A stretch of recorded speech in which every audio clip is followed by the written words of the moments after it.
Agim Ismaili, ish drejtori i përgjithshëm i burgjeve, është paraqitur sot në prokurorin e posaçme për krimet e rënda për të pyetur në lidhje me hetimin për hakerimin e emailave të disa prokurorëve të SPAK-ut. Ngjarje kjo e shënuar në mars të këtij viti.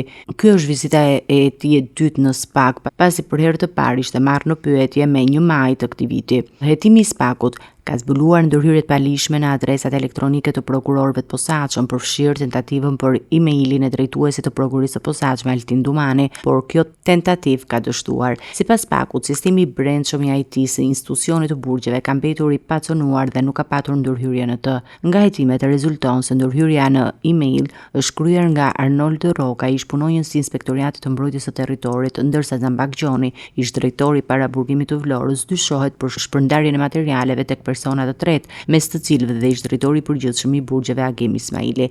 SPAK po vijon hetimet për të identifikuar të gjithë personat e përfshirë dhe për të sqaruar motivet dhe mënyrën e kryerjes së këtyre ndërhyrjeve. Hetimi ka rëndësi të veçantë pasi zbulon sulme të mundshme kibernetike ndaj prokurorëve të SPAK-ut dhe siguron informacione mbi mënyrën se si materialet e brendshme mund të jenë shpërndarë dhe përdorur nga persona të jashtëm.